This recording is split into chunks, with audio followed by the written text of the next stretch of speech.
주님의 기쁨 되기 원하네. 마음을 새롭게 하소서. 새 부대가 되게 하여 주사. 주님의 빛 비추게 하소서. 내가 원하는 한 가지, 주님의 기쁨이 되는 것. 내가 원하는 한 가지, 주님의 기쁨이 되는 것.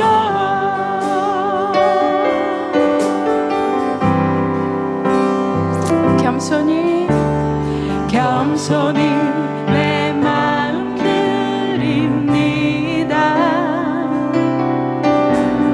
나의 모든 것 받으소서. 나의 맘 깨끗게 씻어주사. 주의 길로 향하게 하소서. 내가 원하는 한 가지, 주님의 기쁨이 되는 것. 내가 원하는 한 가지, 주님의 기쁨이 되는 것. 할렐루야. 네, 우리 다시 한 번만 옆에 분들하고 얼굴 바라보시면서 당신을 축복합니다, 사랑합니다 다시 한 번 인사하겠습니다. 네. 네, 저는 지난 월요일부터 오늘까지 베이커스필드에서 우리 ANA 목사님들 같이 또 우리 서밋 회의했고요, 또 같이 기도하는 그런 시간 보내고 우리 조금 전 마치고 이제 잘 다녀왔습니다. 감사드리고요. 또 권사님 기도해 주셨던 것처럼 이번 주 토요일 11시에 우리 고 정대용 집사님 우리 천국 환송 예배를 본당에서 여기에서 드리게 되니까 예배 가운데 하나님의 은혜가 또 임하게 해달라고, 또 하나님의 위로가 또 유가족들 가운데 넘치도록 또 부어달라고 위해서 기도해 주시기를 부탁드리겠습니다. 또 돌아오는 주일 또 야외 예배 있으니까 또 같이 또 중보해 주시고 기도해 주시면 너무 감사드리겠습니다. 오늘 저희들에게 주시는 우리 하나님 말씀 같이 보겠습니다.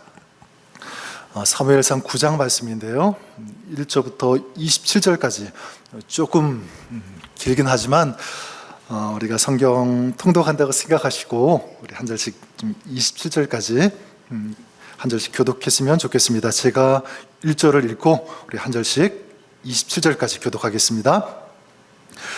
베냐민 지파에 기스라 이름하는 유력한 사람이 있으니 그는 아비엘의 아들이요 스롤의 손자요 베고라스의 증손이요 아비아의 현손이며 베냐민 사람이더라. 기스의 아들이 있으니 그의 이름은 사울이요 준수한 소년이라. 이스라엘 자손 중에 그보다 더 준수한 자가 없고 키는 모든 백성보다 어깨 위만큼 더 컸더라. 사울의 아버지 기스가 암나기 들을 잃고 그의 아들 사울에게 이르되 너는 일어나 한 사환을 데리고 가서 암나기들을 찾으라 하매 그가 에브라임 산지와 살리사 땅으로 두루 다녀보았으나 찾지 못하고 사림 땅으로 두루 다녀보았으나 그곳에는 없었고 베냐민 사람의 땅으로 다녀보았으나 찾지 못하니라. 그들이 숲 땅에 이른 때에 사울이 함께 가던 사환에게 이르되 돌아가자. 내 아버지께서 암나기 생각은 고사하고 우리를 위하여 걱정하실까 두려워하노라 하니 대답하여 보소서. 성읍에 하나님의 사람이 있는데 존경을 받는 사람이라 그가 말한 것은 반드시 다 응하리니 그리로 가사이다. 그가 혹 우리 갈 길을 가르쳐 줄까 하나이다 하는지라. 사울이 그의 사환에게 이르되 우리가 가면 그 사람에게 무엇을 드리겠느냐? 우리 주머니에 먹을 것이 다하였으니 하나님의 사람에게 드릴 예물이 없도다. 무엇이 있느냐 하니 사울에게 다시 대답하여 이르되 보소서 내 손에 은 한 세겔에 4분의 1이 있으니 하나님의 사원에게 드려 우리 길을 가르쳐 달라 하겠나이다 하더라. 이적 이스라엘 사람이 하나님께 가서 물으려 하면 말하기를 선견자에게로 가자 하였으니 지금 선지자라 하는 자를 옛적에는 선견자라 일컬었더라. 사울이 그의 사원에게 이르되 내 말이 옳다 가자 하고 그들이 하나님의 사람이 있는 성읍으로 가니라. 그들이 성읍을 향한 비탈길로 올라가다가 물 기르러 나오는 소녀들을 만나 그들에게 묻되 선견자가 여기 있느냐 하니 답하되 이르되 있나이다. 보소서 그가 당신보다 앞서갔으니 빨리 가소서. 백성이 오늘 산당에서 제사를 드림으로 그가 오늘 성읍에 들어오셨나이다. 당신들이 성읍으로 들어가면 그가 먹으러 산당에 올라가기 전에 곧 만날이이다. 그가 오기 전에는 백성이 먹지 아니하나니 이는 그가 제물을 축사한 후에야 청함을 받은 자가 먹음이니이다. 그러므로 지금 올라가소서 곧 그를 만나리이다 하는지라. 그들이 성읍으로 올라가서 그리로 올라갈 때에 사무엘이 마침 산당으로 올라가려고 마주 나오더라. 사무엘이 오기 전날에 여호와께서 사무엘에게 알게 하여 이르시되 남때 내가 베냐민 땅에 한 사람을 내게로 보내리니 너는 그에게 기름을 부어 내 백성 이스라엘의 지도자로 삼으라. 그가 내 백성을 블레셋 사람들의 손에서 구원하리라. 내 백성의 부르짖음이 내게 상달되었으므로 내가 그들을 돌아보았노라 하셨더니 사무엘이 사울을 볼 때에 여호와께서 그에게 이르시되 보라 이는 내가 내게 말한 사람이니 이가 내 백성을 다스리리라 하시니라. 사울이 성문한 사무엘에게 나아가 이르되 선견자의 집이 어디인지 청하건대 내게 가르치소서 하니 사무엘이 사울에게 대답하여 이르되 내가 선견자이니라. 너는 내 앞서 산당으로 올라가라. 너희가 오늘 나와 함께 먹을 것이요 아침에는 내가 너를 보내되 내 마음에 있는 것을 다 내게 말하리라. 사흘 전에 이른 내 암나기들을 염려하지 말라. 찾았느니라. 온 이스라엘이 삼려하는 자가 누구냐? 너와 내 아버지의 온 집이 아니냐 하는지라. 사울이 대답하여 이르되 나는 이스라엘 지파의 가장 작은 지파 베냐민 사람이 아니니까 또 나의 가족은 베냐민 지파 모든 가족 중에 가장 미약하지 아니하나이까 당신이 어찌하여 내게 이같이 말씀하시나이까 하니 우리 사울과 그의 사원을 인도하여 객실로 들어가서 청한 자 중 상석에 앉게 하였는데 객은 30명 가량이었더라. 사무엘이 요리인에게 이르되 내가 내게 주며 내게 두라고 말한 그 부분을 가져오라. 요리인이 넓적다리와 그것에 붙은 것을 가져다가 사울 앞에 놓는지라. 사무엘이 이르되 보라 이는 두었던 것이니 내 앞에 놓고 먹으라. 내가 백성을 청할 때에 너를 위하여 이것을 두고 이때를 기다리게 하였느니라. 그날에 사울이 사무엘과 함께 먹으니라. 그들이 산당에서 내려 성읍에 들어가서는 사무엘이 사울과 함께 지붕에서 담화하고 그들이 일찍이 일어날새 동틀 때쯤이라. 사울을 불러 이르되 일어나라 내가 너를 보내리라 하매 사울이 일어나고 그 두 사람 함께 사무엘이 밖으로 나가서 함께 읽겠습니다. 성읍 끝에 이름에 사무엘이 사울에게 이르되 사원에게 우리를 앞서게 하라 하니라. 사원이 앞서가므로 또 이르되 너는 이제 잠깐 서 있으라. 내가 하나님의 말씀을 내게 들려주리라 하더라. 아멘.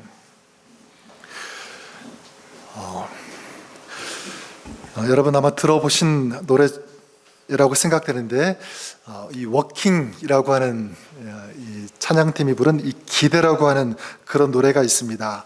아마도 우리 송구 영신 예배 때 좀 많이 부르는 노래가 아닐까 그렇게 생각하는데 가사가 이래요.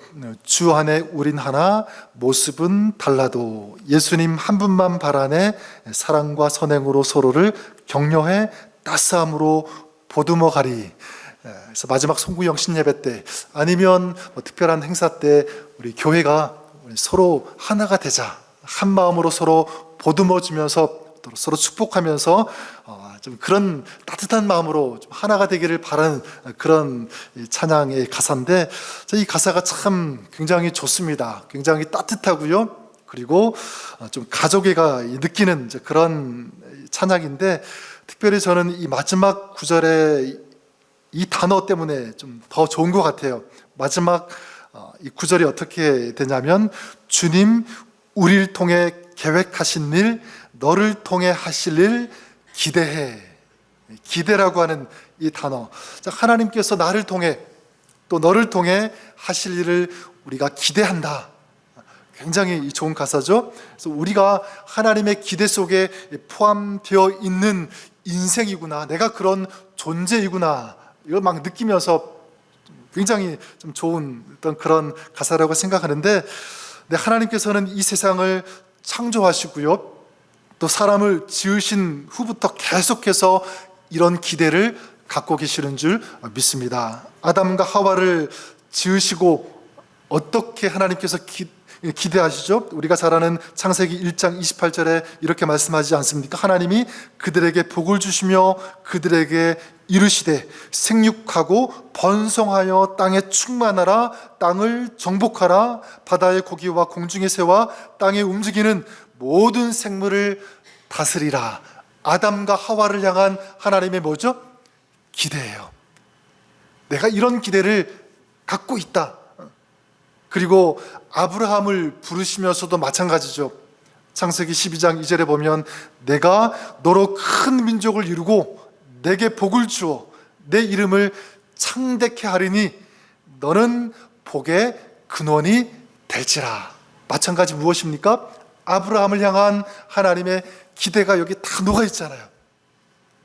모세도 마찬가지입니다. 출애굽기 19장 6절에 보면, 너희가 내게 대하여 제사장 나라가 되며 거룩한 백성이 되리라. 제사장 나라, 그리고 거룩한 백성이 되게 하시는 이런 하나님의 기대가 이 말씀 속에 들어가 있습니다. 저는 아담과 하와에게, 또 모세에게, 그리고 아브라함에게 이런 기대를 하나님께서 갖고 계셨다면, 오늘 저와 여러분들을 향해서도 하나님은 기대를 갖고 계시는 줄 믿습니다. 내 기대를 너희가 이루어 주었으면 좋겠다. 전 여러분들을 축복합니다. 이 시대에 하나님의 사람으로 이 하나님의 꿈, 그리고 이 하나님의 기대를 이루어드리는 그런 여러분의 삶, 또 우리 교회가 될 수 있기를 주님의 이름으로 간절히 축원합니다. 자, 그런데 중요한 것은 그 다음 단계라고 생각해요. 이 기대 다음 단계, 그게 뭔가라고 생각해 보니까 저는 이것이 선택이라고 생각합니다. 선택. 자, 하나님께서 모든 사람을 향해 기대를 가지고 계시는데, 그 기대를 이루시기 위해서 하나님이 무엇을 하시냐면 선택하신다. 선택하신다. 그래서 이 기대 다음에 따라오는 것은 반드시 바로 이 선택입니다. 자, 그러기에 하나님으로부터 이 선택을 받았다는 것은요, 굉장한 큰 축복이 아닐 수 없습니다. 왜냐하면 선택받았습니까? 그러면 거기에는 누구의 기대가 들어가 있는 거죠? 하나님의 기대가 들어가 있으니까, 여러분, 하나님의 이 선택을 받은 자로서 이 하나님의 기대에 부응하며 그 기대를 이루어드리는 그런 여러분의 삶, 또 신앙, 우리 가정이 될 수 있기를 다시 한번 주님의 이름으로 간절히 축원합니다. 자, 그러면 하나님은 어떤 사람을 선택하시는가라고 하는 거예요.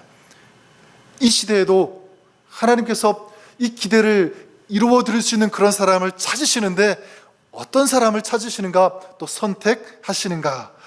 오늘 말씀, 이 사울을 선택하셔서 왕이 되게 하시는 이 모습을 통해서, 이 이야기를 통해서 하나님의 이 선택 기준을 좀 우리가 보기를 원합니다. 근데 우리가 좀 먼저 해야 할 것이 있는데, 이 사울의 이야기, 우리가 이 사울에 대해서 선입견을 가지고 있는 것이 있습니다. 그렇죠? 사울은 불순종했고 교만해서 결국 타락해서 버림을 받은 그런 사람인데, 그런 이야기는 좀 선입견, 좀 편견은 좀 내려놓고요, 오늘 이 말씀만 보고 하나님께서 이 사울을 왕으로 선택하셨고 왕으로 부르시고 또 그를 사용했는데 어떻게 그를 하나님이 선택하셨을까? 그 기준이 무엇일까? 뭐 그것을 좀 보기 원합니다. 자, 하나님은 어떤 사람을 선택하시는가? 우리 2절 말씀에 보니까 먼저 이렇게 말씀하고 있죠. 기스에게 아들이 있으니 그의 이름은 사울이요 준수한 소년이라. 이스라엘 자손 중에 그보다 더 준수한 자가 없고 키는 모든 백성보다 어깨 위만큼 더 컸더라. 네, 그렇게 말씀하고 있죠. 자, 여기 보니까 이 사울의 외모가 어떠했다는 것을 알 수가 있죠. 굉장히 뛰어나고 준수했다. 그리고 키도 어떠했다고요? 굉장히 컸다. 아마 저보다 훨씬 더 컸던 것 같아요.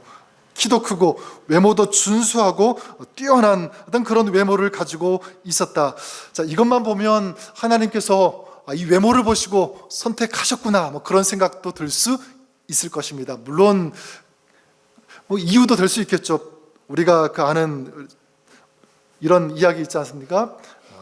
보기 좋은 떡이 뭐하기도 좋다. 보기 좋은 떡이 먹기도 좋다. 뭐 그런 말이 있는 것처럼 뭐 아마 그런 이유도 있을 것입니다. 그런데 하나님은 외모를 보시는 하나님이 아니잖아요. 그렇죠? 외모를 보지 않습니다. 무엇을 보시냐면 이 외모보다도 그 마음의 중심을 보시는 하나님이신 줄 믿습니다.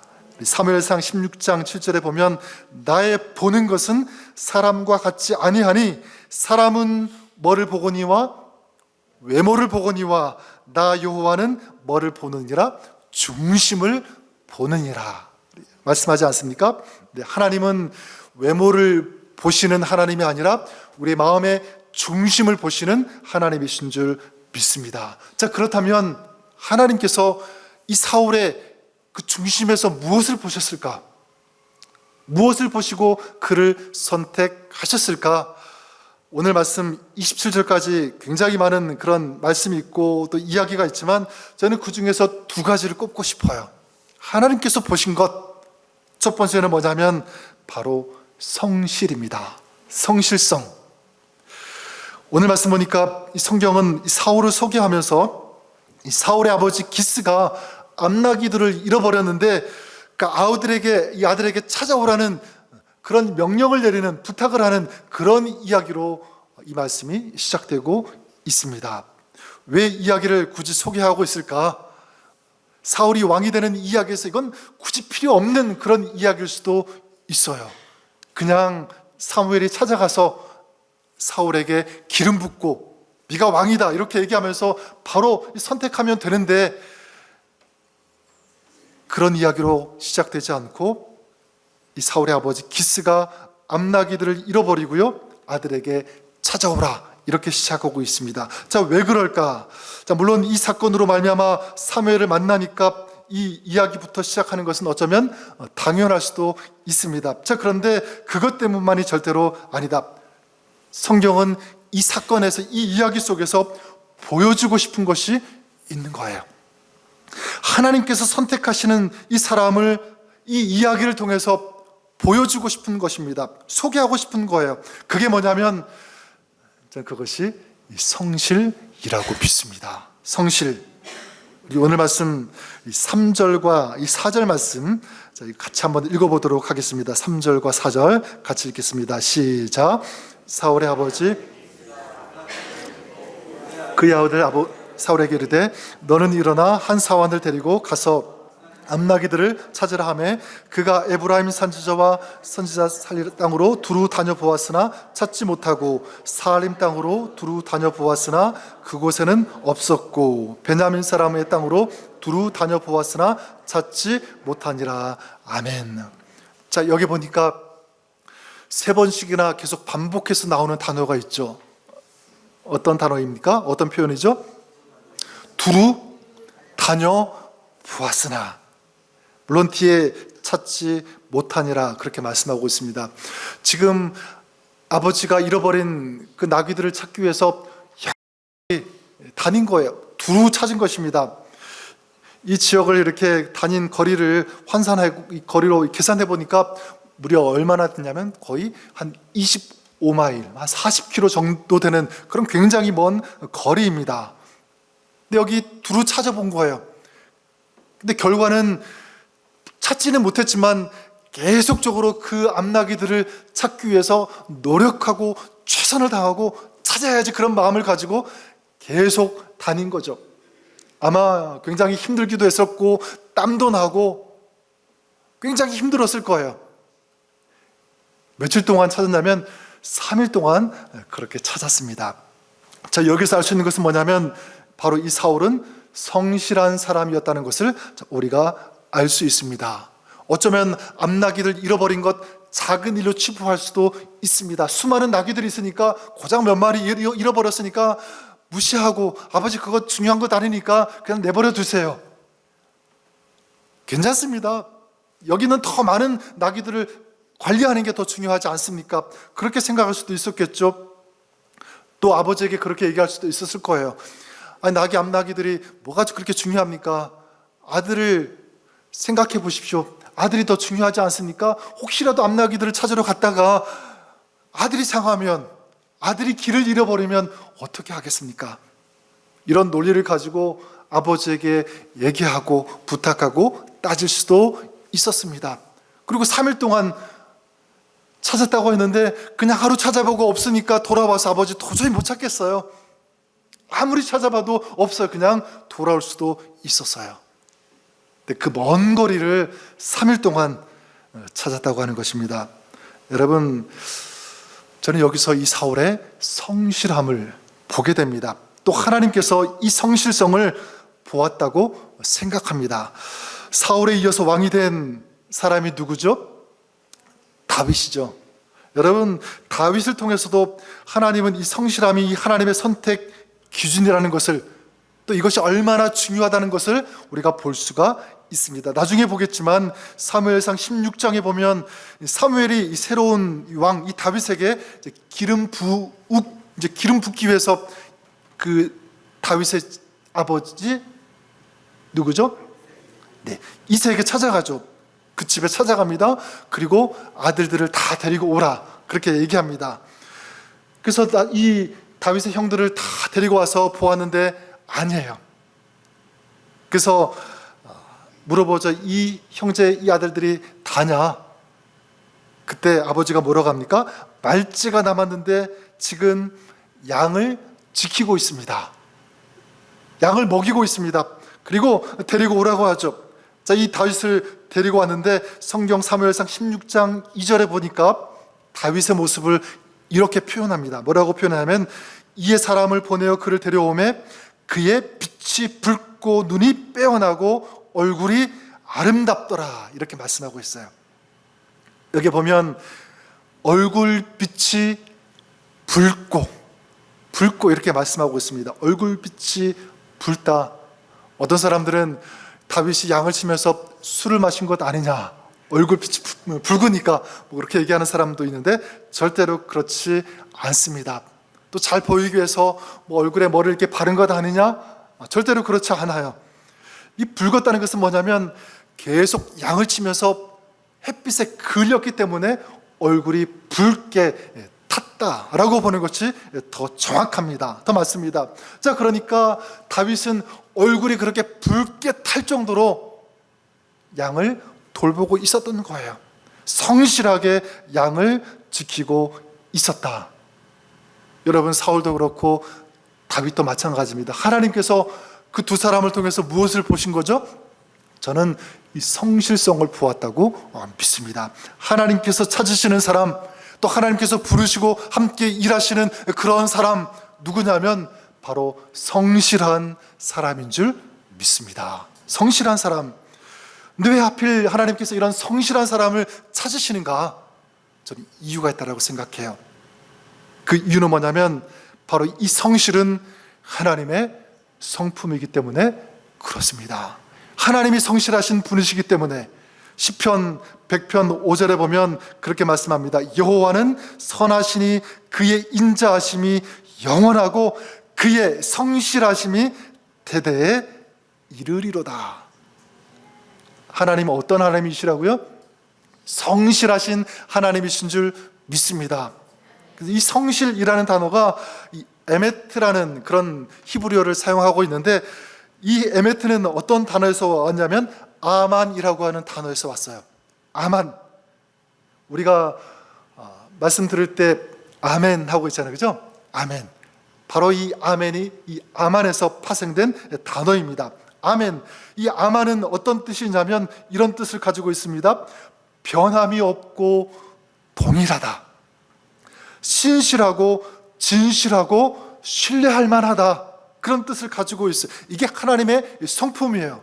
자, 그러니까 우리가 말씀 들을 때, 찬양할 때, 또 기도할 때 아멘, 아멘 하는데 어떤 고백이 담겨 있는 거예요? 하나님의 말씀 제가 신뢰합니다. 믿을만 합니다. 제가 믿겠습니다. 따르겠습니다. 하나님은 진실하시고 신실하시고 성실하신 분임을 제가 의심하지 않습니다. 제가 믿습니다. 그 하나님을 따르고 믿겠습니다. 이런 고백이 이 아멘 속에 담겨 있는 거죠. 그래 여러분, 이 성실은 바로 하나님의 성품인 줄 믿습니다. 하나님은 그 존재와 그 성품이 참되고 신실하신 하나님이신 줄 믿습니다. 하나님께서 말씀하시는 그 말씀, 우리에게 주시는 이 성경, 이 모든 말씀은 거짓이 없고 진실하고 정확한, 변함이 없는 하나님의 말씀인 줄 믿습니다. 여러분, 그래요. 하나님은 우리가 정말 진실로 믿을 수 있는, 신뢰할 수 있는 그런 하나님인 줄 믿습니다. 저는 저와 여러분들이 그렇게 하나님의 사람으로서 이 하나님의 성실을 닮으시는 그런 여러분, 우리 모두가 될 수 있기를 주님의 이름으로 간절히 축원합니다. 자, 그러기 위해서 우리가 두 가지 적용했으면 좋을 것 같아요. 한 가지는 뭐냐면 작은 일에 충성하는 것입니다. 작은 일에 충성하라. 우리 마태복음 25장 우리가 잘 아는 것처럼 이 달란트 비유의 말씀이 나오지 않습니까? 하나님은 성실한 사람이 어떤 사람인지를 말씀하시는데, 잘하였도다 착하고 충성된 종아, 내가 적은 일에 충성하였음에 내가 많은 것을 내게 맡기리니, 그렇게 말씀하지 않습니까? 여러분, 성실한 자가 누구냐면 작은 일에 충성하는 자인 줄 믿습니다. 성실한 자는요, 큰 것을 맡아서 그것을 하는 사람이 절대로 아니에요. 보통 우리 사람들은 커다란 일, 대단한 일, 남들이 하기 어려운 그런 일을 하는 사람이 굉장히 부지런하다, 열심이다, 성실하다, 그렇게 말씀하고 있는데 성경의 관점으로 볼 때 그렇지가 않습니다.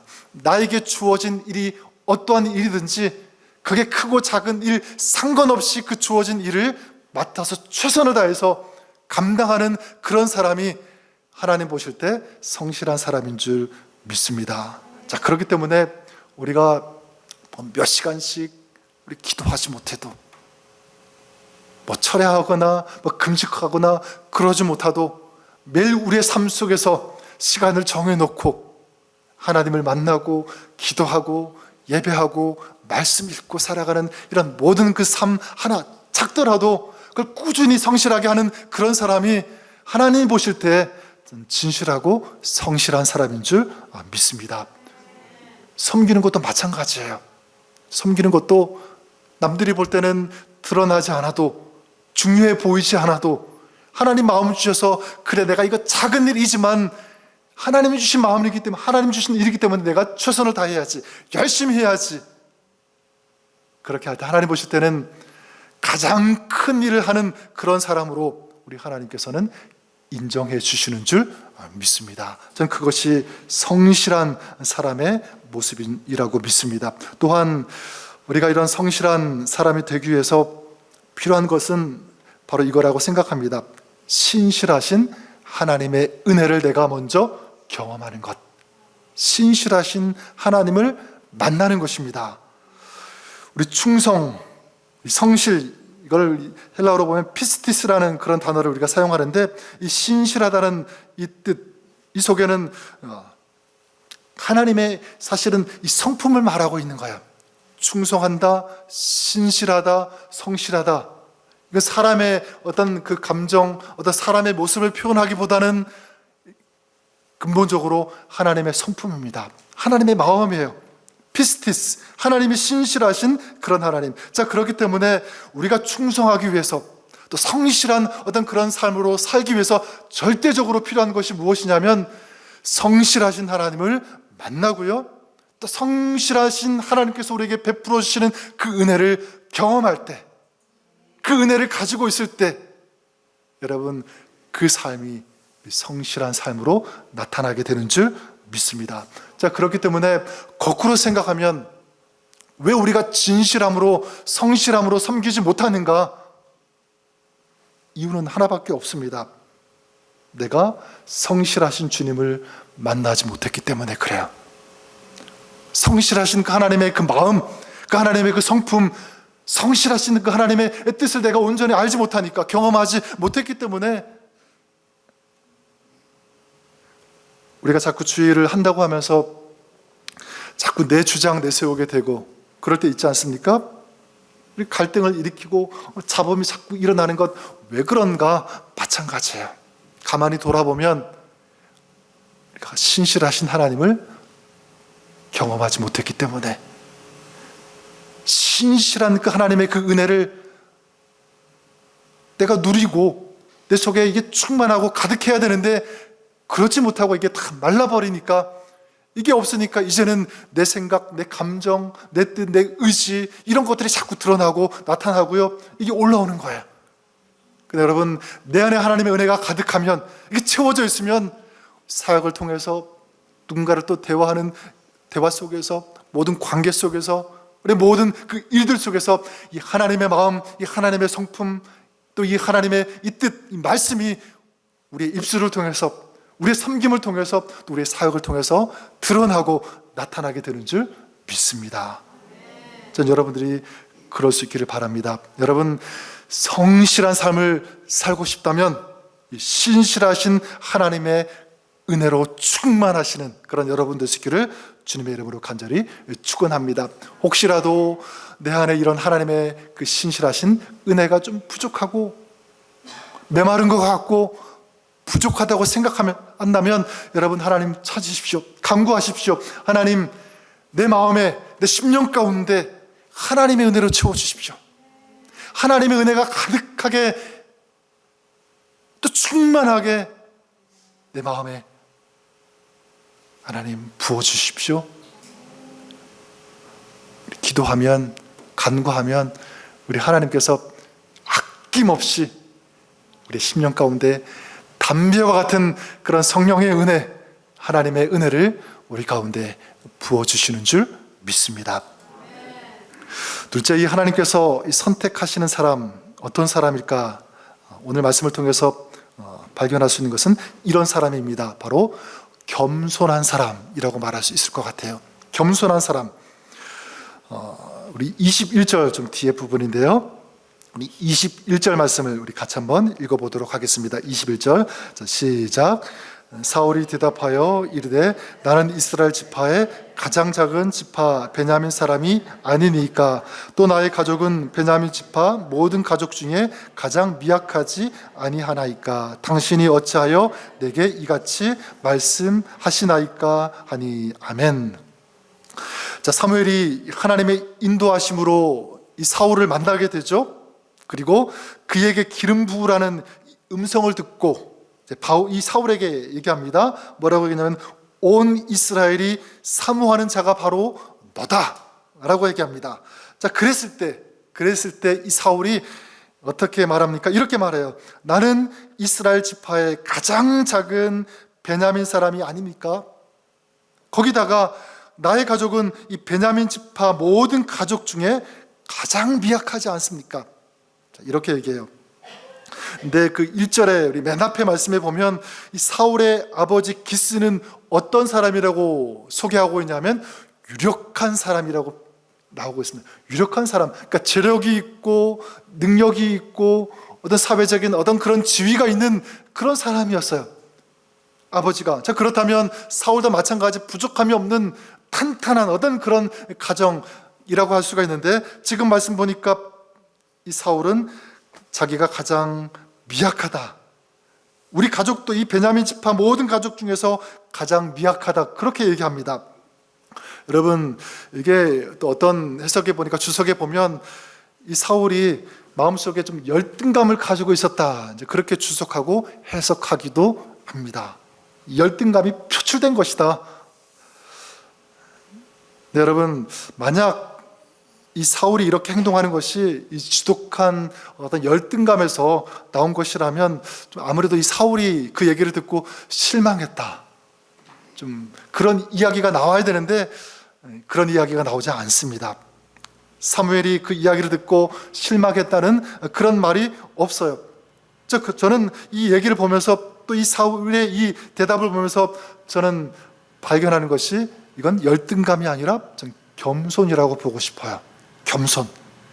어떻게 알 수 있냐면 그 다음의 이야기를 통해서 알 수가 있습니다. 22절에 보면 사무엘이 이 사울을 데리고 집으로 들어갈 때 그대로 순종합니다. 그대로 따라요. 그리고 25절과 26절에 보면 이 사무엘과 사울이 일명 이 지붕 담화라고 그렇게 얘기하는데, 지붕 위에서 서로 얘기를 그렇게 얘기합니다. 그때도 이 사울은 사무엘의 그 이야기를 그대로 받아들이고 순종해요. 그리고 결정적으로 27절에 보면 사무엘은 사울에게 이렇게 말하죠. 이제 잠깐 서 있으라. 내가 하나님의 말씀을 너에게 들리리라. 여러분, 다 지금 어떤 모습을 보게 되죠? 사무엘이 얘기하니까 사울이 듣고 그대로 순종해요. 만약 지독한 열등감 때문에 만약 꽉 차 있다면 사무엘이 이렇게 하라 저렇게 얘기했을 때 난 도무지 못합니다, 난 안 됩니다, 부족합니다, 계속 그렇게 나왔을 거예요. 근데 그렇지 않잖아요. 말씀을 다 받아들이고 그대로 따르고 있습니다. 여러분, 저는 이것을 통해서 이 사울이 겸손했다는 것을 저는 보게 됩니다. 물론 나중에 그 겸손이 변질된 것은 맞아요. 그게 문제입니다.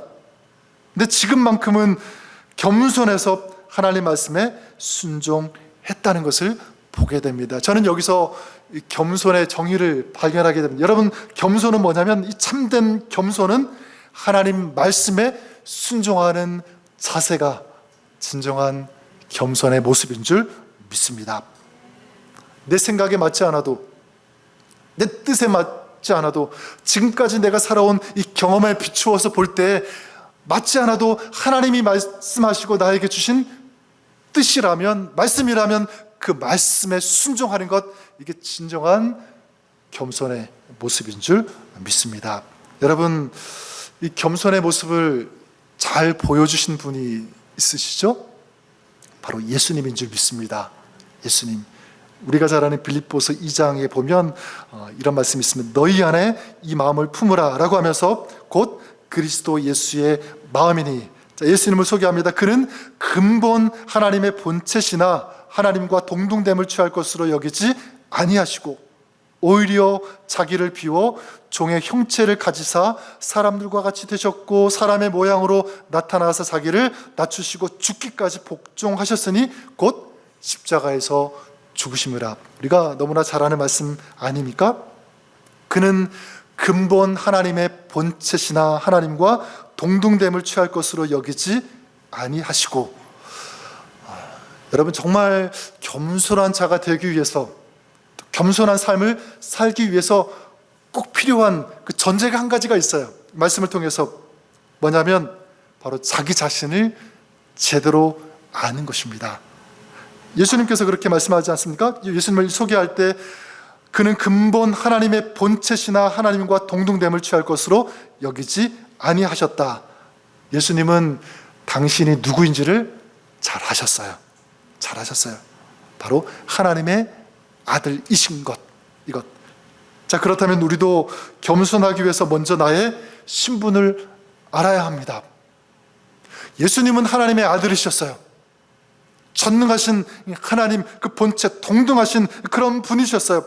자, 그러면 우리는 누구죠? 우리는 nothing이야. 아무것도 아닌 그런 존재. 아무것도 아닌 그런 존재였는데 하나님께서, 우리 주님께서 우리에게 하나님의 자녀라고 하는 이 가치, 또 이 하나님 자녀의 이 권세, 이것들을 우리에게 부어주시고 채워주시고 허락해 주신 줄 믿습니다. 하나님께서 우리에게 그것을 주시지 않았으면 사실 우리는 아무것도 아닌 그런 존재예요. 자, 그러니까 우리는 어떤 사람이냐면 하나님이 아니면 아무 가치도 없는, 아무 의미도 없는 그런 존재인 줄 믿습니다. 그런데 하나님께서 우리를 위해서 예수님을 이 땅에 보내어 주시고 십자가에 달려 죽게 하심으로 말미암아 우리 구원받게 하시고 하나님의 자녀로 살아갈 수 있도록 또 말씀을 통해서 우리에게 놀라운 또 아름다운 그 능력의 그 은혜를, 또 능력을, 또 필요한 모든 것들을 공급해 주시는 위대한 또 아름다운 그런 하나님의 자녀로 살게 해주신 줄 믿습니다. 자, 그러니까 여러분, 우리가 겸손해야 할 이유가 여기에 있는 거야. 그래서 내가 뭔가 된다, 난 이 정도 사람이다, 난 이걸 가지고 있다, 이런 생각을 가지고 있다면 여러분, 그 사람을 통해서는 하나님께서 아무것도 하실 수가 없습니다. 반대로 나는 아무것도 아니에요. 하나님, 난 가진 것 하나도 없고 정말 주님 없이는 하나도 할 수 없는 그런 존재에 불과해요. 그런 겸손한 태도를 가지고 있다면 하나님은 그 겸손한 사람을 통해서 모든 것을 하나님께서 하실 수 있는 줄 믿습니다. 여러분들이 이 후자가 될 수 있기를 주님의 이름으로 축복합니다. 우리가 겸손해야 할 이유가 바로 거기에 있는 거죠. 빌립보서 2장 말씀 또 보면 사람의 모양으로 나타나셨음에 자기를 낮추시고 죽기까지 복종하셨으니 곧 십자가에 죽으심이라. 주님은 하나님과 동등된 어떤 그런 분이신데, 그런 신분을 가지고 계신데 그걸 어떻게 하신 거죠? 포기하신 거예요.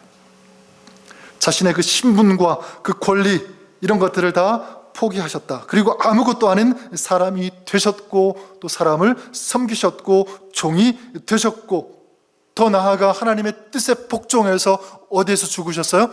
십자가에서 죽으셨다. 저는 여기서 겸손의 사람이 어떤 사람인지를 우리가 볼 수가 있습니다. 겸손의 사람은 자기 자신을 낮추는 사람인 줄 믿습니다.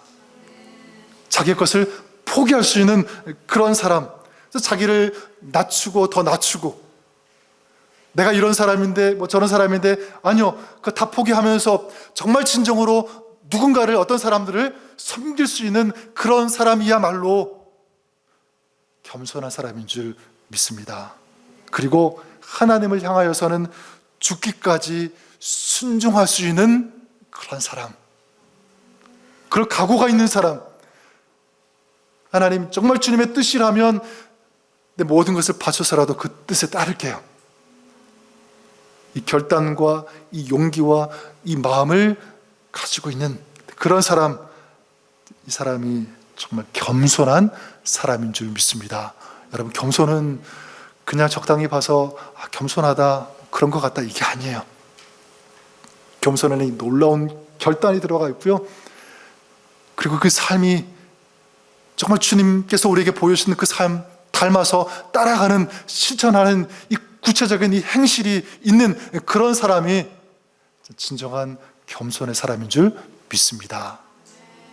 저는 겸손한 이 중요한 이유가 또 있다고 생각하는데, 성경에 나와 있지 않지만 제 생각에 그렇습니다. 갈라디아서 5장에 보면 그 성령의 9가지 열매가 소개가 되고 있죠.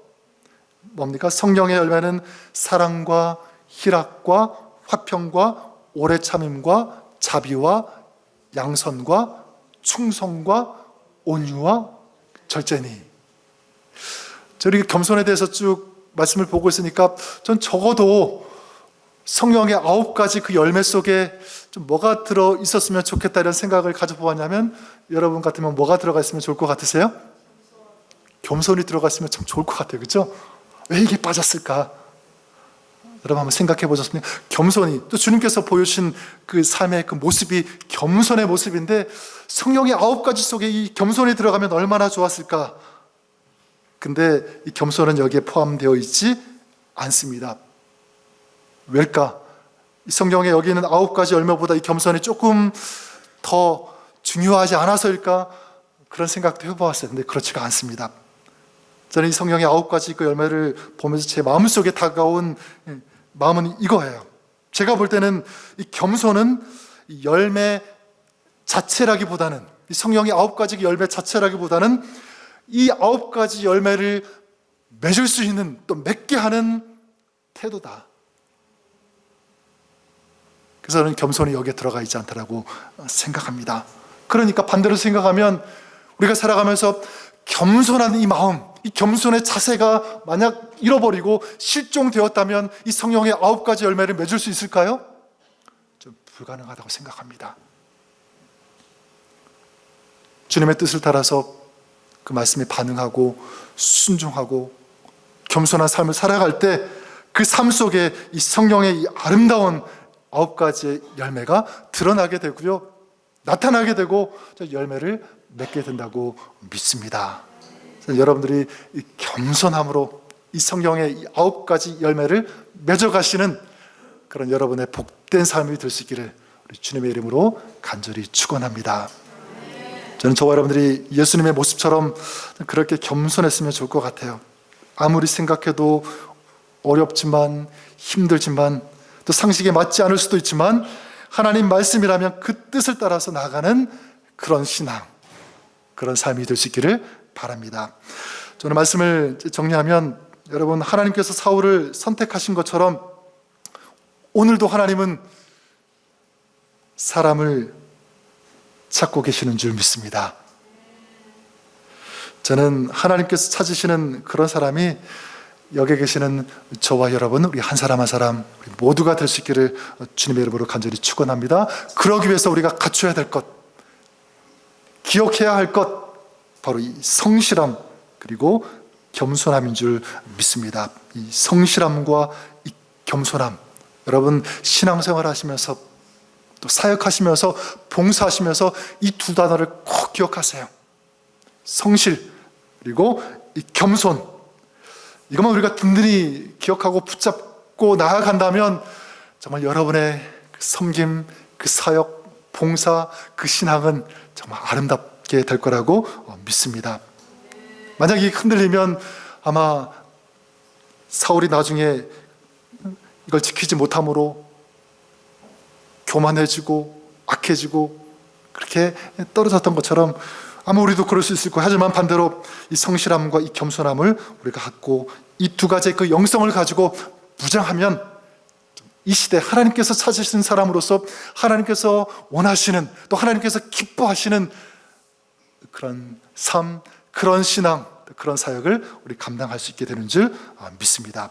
그래서 우리가 나중에 인생 다 살았을 때, 우리 인생을 뒤돌아보았을 때 우리 인생의, 우리 삶의 발자국에 이 두 가지가 찍혀 있으면 좋을 것 같아요. 한 발자국에는 성실, 또 한 발자국에는 겸손. 성실과 겸손함으로 주님께서 부르시는 그날까지 한 발자국 한 발자국 나아가시는, 그런 달려가시는 그런 저와 여러분 우리 모두가 될 수 있기를, 우리 교회가 될 수 있기를 주님의 이름으로 우리 간절히 축원합니다.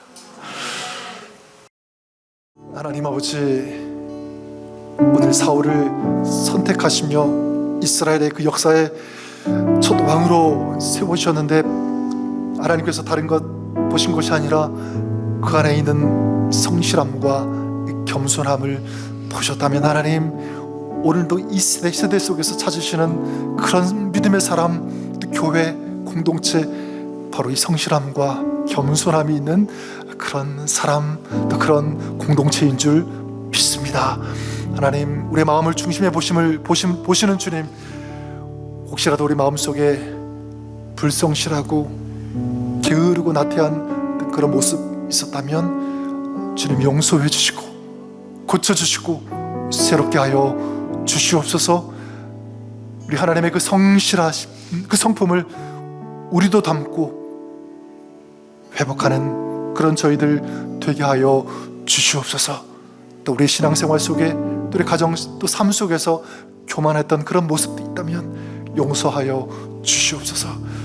주님께서 우리에게 보여주셨던 그 겸손의 모습을 우리도 닮아가게 해주시사 나를 낮추며 또 누군가를 높여주며 세워주며 살릴 수 있는 그 일에 아낌없이 헌신할 수 있는 그런 종의 모습으로 살아갈 수 있는 그런 저희들 되게 해주시고, 무엇보다도 하나님의 뜻에 순종하면서 그 말씀대로 살아가는, 또 순종하며 복종하는 이런 믿음의 삶이 될 수 있도록 하나님 도와주시옵소서. 저희들 너무나 부족합니다. 제 힘과 능력으로 할 수 없사오니 우리 성령 하나님께서 우리 가운데 역사하시고 기름 부어 주시옵소서. 또 우리 하나님께서 내려주시는 그 은혜와 그 은총이 우리 안에 충만할 수 있도록 하나님 역사하여 주시고 그 은혜를 저희들에게 부어 주시옵소서. 이제는 우리를 구원해 주신 예수 그리스도의 크신 은혜와 우리 하나님 아버지의 놀라우신 그 크신 사랑하심과 성령님의 대주교통 함께 역사하심이 이제 정말 하나님의 사람으로, 또 믿음의 사람으로, 또 하나님의 몸된 이 성전으로 살기를 결단하면서 성실함으로 겸손함으로 살기를 또 소원하며 나가는 우리 모든 지체들 머리 위에, 저들의 삶 위에, 또 우리 하나님 세우신 귀한 공동체 우리 교회 위에 이제로부터 영원까지 항상 함께 있을지어다. 아멘.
신실하게